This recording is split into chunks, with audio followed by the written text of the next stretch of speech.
So you just mentioned that your main responsibility was monitoring dissidents, because many years ago, I came into contact with someone from the Tianjin Public Security Bureau. He was from the 610 office. I don't know if you've heard of him. His name is Hao Fengjun. He defected to Australia, and I think he's still there. That was earlier than you, around 2005 or 2006. He was in the Tianjin Domestic Security Bureau, was the 610 office part of the domestic security or public security. He told me that at the time, he heard from inside sources that the Chinese Communist Party CCP said they had already fixed all the overseas democracy movements. They had completely infiltrated them with their own people, so they no longer worried about overseas democracy activists at all. At that point, they considered it fixed. What they were most troubled by, what still hadn't been fixed and required huge effort, was Falun Gong. So Hao Fengjun was probably specifically responsible for monitoring or suppressing Falun Gong. From your current perspective, how much effort has the CCP put into dealing with dissidents, and who are the main targets they focus on now? The topic of the democracy movement has always been quite controversial. For many years, people have debated whether the overseas democracy movement has actually achieved anything in opposing the CCP. I've heard of Hao Fengjun and seen some reports about him. Regarding Falun Gong, I largely agree. The CCP has indeed infiltrated Falun Gong and obtained a lot of information from inside. But Falun Gong is, after all, a faith-based group. Many of its members have genuine faith, so it's not easy to turn them, divide them, disintegrate them, or suppress them effectively. Dealing with them is indeed more difficult and requires more effort than dealing with the democracy movement. The CCP probably hasn't fully achieved its goals against Falun Gong, so they invest more funding and personnel to handle it. Overseas, Falun Gong has continued organizing street protests and other activities for many years, and they maintain considerable scale and momentum. This shows that the CCP's effectiveness against Falun Gong has been relatively poor. As for the democracy movement and dissidents in general, the CCP is not completely ignoring them or letting their guard down. They are still managing it.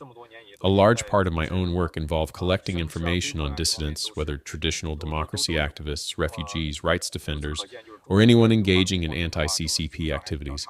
They still put effort into gathering this kind of intelligence. It's not that they've completely relaxed. However, because at least some people in the democracy movement don't have the same kind of faith reinforcement as Falun Gong members, they may be more easily bought off, manipulated, coerced, or turned into informants for the authorities. So you're saying that from the cases you've revealed, they target dissidents, even people who just criticized Xi Jinping a little, and they put in tremendous effort to go after them.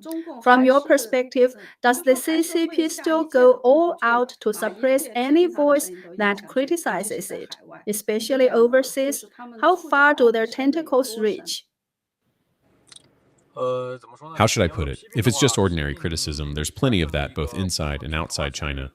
But if they determine that you are fundamentally opposing the CCP, opposing the party, or opposing their rule, then they will put in serious effort to deal with you. Please repeat your question. What was the latter part again? I was asking how much effort they put into suppressing overseas dissidents. How seriously do they take people who just criticize them a little? I really don't quite understand, like the cases you mentioned, the Australian one, Inconvenient, and Rebel Paper. For Hua Yong, I feel like he really caused some damage at the time. He filmed a lot of videos of forced demolitions and migrant workers' situations in China, but people like Rebel Paper and Inconvenient are already overseas. They're just cursing the regime from abroad. Most people in China probably can't even hear what they say.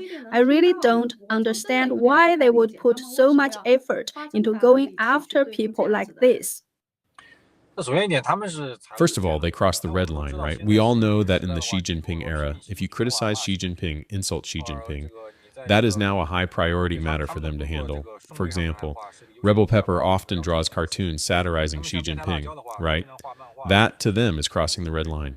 You're satirizing the number one leader, the core, who has been established as the paramount leader. For the people below, whether to score political points, to flatter superiors, or for whatever reason, they will definitely treat this as a key performance indicator. They will go all out to deal with you. On the other hand, if you just generally criticize the Communist Party, they might not pay as much attention. This is because Chinese politics, even long before the Communist Party, has had a very strong culture of personal loyalty and sycophancy towards superiors. That tradition of bootlicking and pleasing the boss is deeply rooted, and in an authoritarian organization like the CCP, it's even more intensified.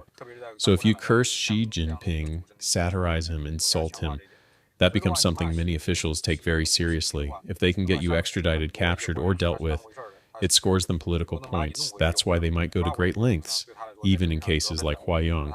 Hua Yong not only criticized the regime's policies like eliminating low-end population, but also directly criticized Xi Jinping.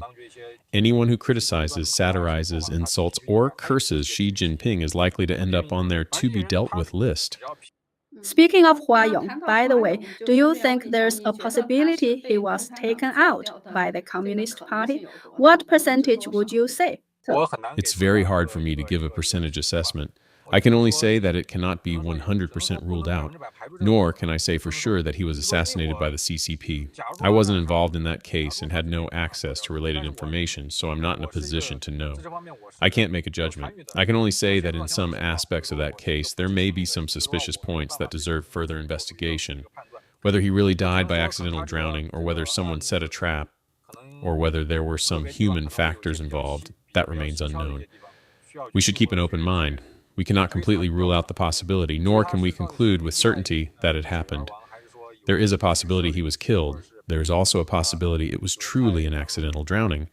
Both are possible. Why? Because while there are very few confirmed ironclad cases of the CCP carrying out assassinations of dissidents on the international stage in recent years, the CCP does have a history of assassinations, especially during the period when they were seizing power.